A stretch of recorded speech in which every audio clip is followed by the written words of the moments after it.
Hello po, Tita Darlene. Hello po, Tita Darlene. Thank you so much po. Hello, it's me, Darlene Vlog.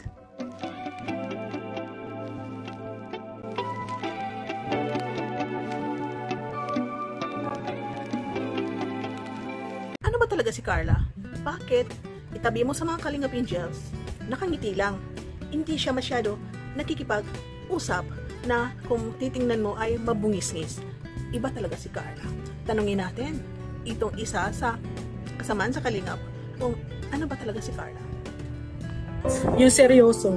Ay, seryoso. Usapang seryoso si Carla. Si Carla. Sino yung parang hindi mabiro sa... Yun, si Chris mismo, ang lagi nilang kasama sa Kalingap Angel. Alam niyo yan, kaya siya tinawag na kapitana. Dahil siya ang very, very close ng mga Kalingap Angel. Si Carla daw ay seryoso. So ito si Carla, kung tingting na natin, no? Kung umiti siya, very simple. Ganon lang. Pero minsan naririnig natin yung mga hagkikik niya. Off-cam, minsan nga hindi siya nakikita sa mga live or mga content, naririnig natin sa likod na tumatawa siya, hagkikik. Pero kung makipag-usap siguro siya, kung mga usapan siguro like mga problems, mga usapang buhay, mga usapang business, family, friendship, kung ano yung mga personal nga usapan, ito siguro si Carla is very serious na tao. Siguro kung funny nga pwede pag-usapan, very kalog din po siya dahil naririnig natin kung paano siya tumawa. Pero ito nga sabi ni Grace na itong mga Kalingap Angel, may kanya-kanya silang pag-uugali na kalog, parang pilya, parang gano'n, no? Pilya is yung yung very outgoing nga siguro mabiro, kung ano ba. Ito si Carla is makita natin is mabiro rin siya, no? Pero si kay Jomar lang yung ginagawa yung pangingiliti, pananapak. Ito lugo si Carla. So siguro ang itong mga kasamahan niya sa mga Kalingap Angel, may mga serious din sila siguro. Pero may pagkapari-pareho na serious sila lahat, pero very serious ito, no? Siguro may kung personal lang pag-usapan, itabi-tabi mo sila, serious din sila lahat. Pero ito si Carla is very serious.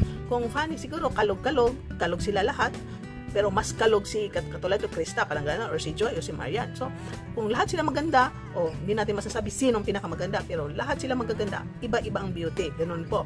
So, ito naman sa ugaling pagka-seryoso, makita natin kay Carla, simula part 1, kung gaano siya ka-seryoso magsalita. Minsan, isang tanong, isang sagot, pero very deep ang sagot niya. Kung may usapan ng ngingiti siya, no? Hindi yung nakasimangot siya. Kung may mga usapan ng very serious siya, no? So ito si Carla, isa siyang yung mga old school na mga Pilipina na once in a million mo makita yung galawan, once in a million mo makita yung mga paano sila magsalita, paano sila ngumiti sa pananamit. Makita rin natin yung pagka-professional niya, na makita mo very serious siya sa buhay, no? So isa siguro ito sa nagustuhan ni Jomar kay Carla, yung pagka-seryoso niya. Kung kalog nga pag-usapan, kalog, pero hindi masyado kalog-galog, kasi makita natin kay Carla, very friendly po siya.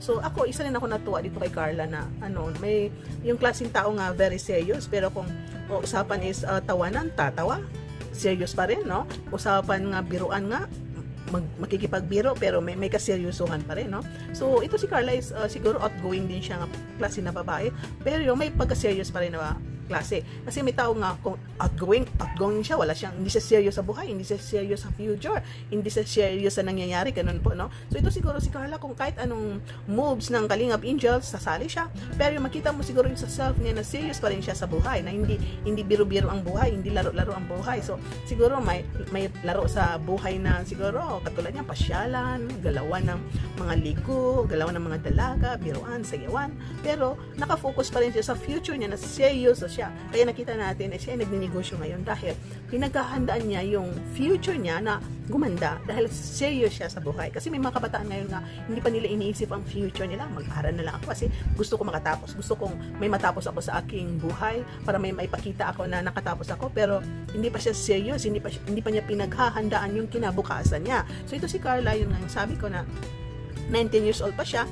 So ini-enjoy pa niya yung buhay niya bilang single, ini-enjoy pa niya yung buhay niya bilang estudyante, bilang girlfriend, bilang angels, pero yung self niya is habang ini-enjoy niya yung kabataan niya, mayroon siyang plano na serious sa future niya, na pinaghahandaan niya. Kaya ngayon bumili doon siya ng baboy, baka, inaglagan doon sa family ng side niya, sa papa niya ba o mama niya, na yun nga, para sa future ng family niya, para sa future niya. At ito nga, magpapatayo siya ng bahay para yung mga kapatid niya makapag-aral sa Dait dahil malayo yung school doon sa Tarum para hindi na maglakad, so mag-aaral na sa Dait para malapit sa school dahil pinaghahanda niya yung future ng mga kapatid niya dahil serious siya sa buhay. So habang nag-aaral ngayon, nursing, ngayon meron siyang lip serum na business. So, hindi pa natin alam kung ano mga susunod na business ni Carla. So yun, no? Yun ang aking point of view, itong si Carla, kung paano siya naging serious. Ano bang serious na pinag-uusapan? Siyempre, serious.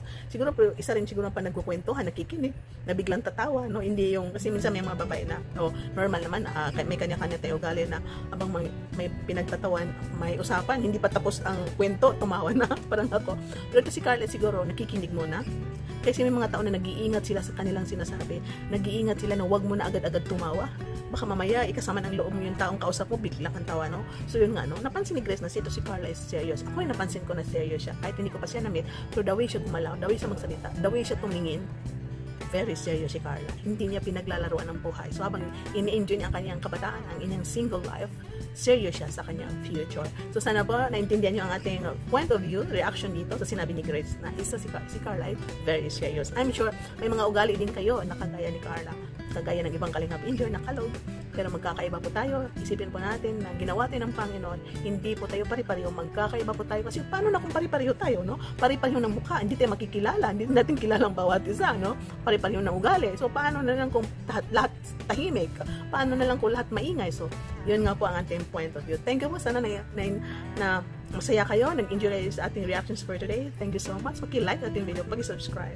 At shoutout sa Team Kalinga Kuya Val at Inablas Kalinga Prab. Tuloy-tuloy lang po ang pagmamarathon ng series ni Kalinga Prab. Siyempre, Jumar Carla. Bye and thanks for watching. God bless you. God bless and keep smiling everyone.